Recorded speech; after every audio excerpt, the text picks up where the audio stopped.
بڑے بڑے سمجھدار لوگوں کو کالا جادو ہو جاتا ہے، اور بڑے بڑے عقلمند لوگ ہوتے ہیں جن کی بھابھی انہیں نظر لگا دیتی ہے۔ بڑے بڑے سمجھدار لوگ ہوتے ہیں کہ جن کی دکان کے آگے کوئی تعویذ پھینک جاتا ہے۔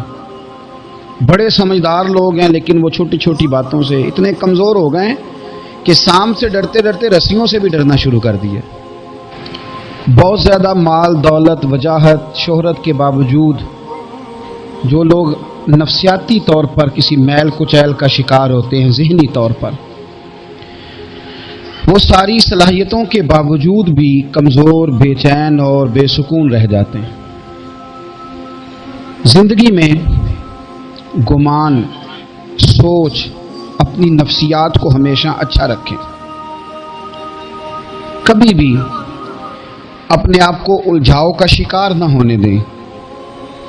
جس آدمی نے سکون لینا ہے اس نے بھی یہاں سے لینا ہے، اپنے اندر سے۔ جس نے مطمئن ہونا ہے اس نے بھی خود بخود ہی ہونا ہے، اور جس شخص نے بے سکون رہنا ہے اس نے بھی خود بخود ہی رہنا۔ میرے نبی کریم علیہ السلام نے اپنے صحابہ کو مطمئن زندگیاں فراہم کی، اطمینان بخش رویے حضور نے دیے۔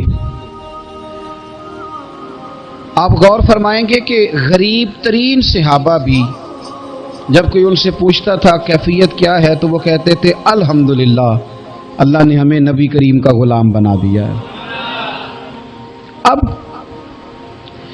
ہم خود اپنے آپ کو اتنا نفسیاتی طور پر کمزور کر لیتے ہیں سوچ سوچ کے کہ فلانا بڑا ہو گیا ہے، میں چھوٹا رہ گیا ہوں،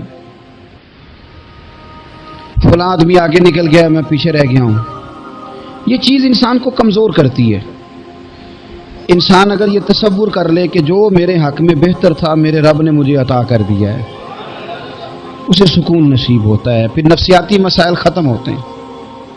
رات سورت واقعہ پڑھے، صبح سورہ ملک پڑھے، دن کے وقت سورت بقرہ پڑھے۔ میرے نبی پاک صلی اللہ علیہ وسلم نے فرمایا جس گھر میں سورت بقرہ پڑھی جائے جن تو کیا شیطان بھی دوڑ جاتا ہے۔ تو کوئی جادو اثر کر سکتا ہے؟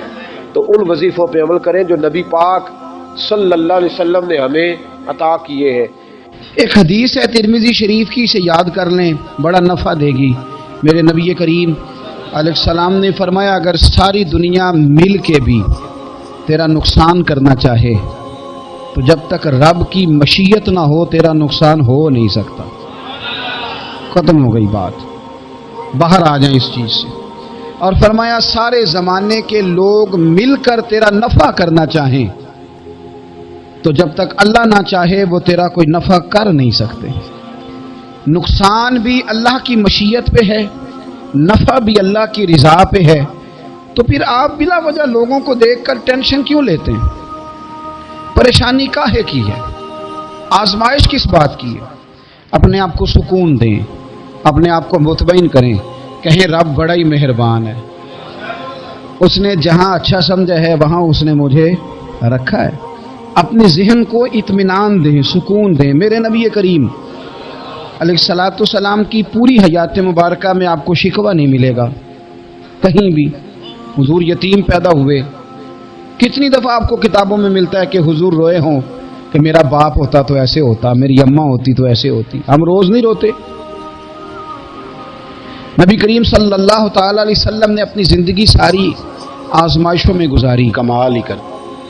کہیں آپ کو محسوس ہوتا ہے کہ نبی کریم صلی اللہ علیہ وسلم کسی کے پاس بیٹھے اور فرمایا آؤ میں تمہیں اپنے دکھ سناؤں؟ ہمیں تو مسئلہ بن گیا ہے، ہم لوگوں نے اپنے آپ کو غیر مطمئن بنا لیا ہے۔ ہم ان ساری چیزوں کی ڈیمانڈ کرتے ہیں جو ہمارے مالک نے مناسب نہیں سمجھی ہمیں دینی۔ ہمیں اپنے آپ کو مطمئن کرنا چاہیے، سکون میں رکھنا چاہیے۔ اگر آپ تھوڑا سا اپنے آپ کو سکون دیں، اطمینان دیں، کہیں الحمدللہ، اللہ تبارک و تعالی جہاں جس کو چاہتا ہے وہاں اسے بٹھا دیا کرتا ہے۔ پھر ہم لوگوں کا منصب چھیننا چاہتے ہیں، حسد کرتے ہیں، بغض پیدا ہوتا ہے، عداوت پیدا ہوتی ہے، نقصان ہوتا ہے۔ فطری طور پر جو صلاحیتیں اللہ نے دی ہوتی ہیں ان کو بھی زنگ لگ جاتا ہے، زنگ لگنے لگتا ہے ان سب چیزوں کو جو اللہ نے اپنے فضل سے ہمیں دی ہوتی ہیں۔ تو بات کو یاد رکھیں، زندگی میں آپ مطمئن ہو جائیں کہ رب کریم نے جو دیا ہے وہ کمال ہی دیا ہے۔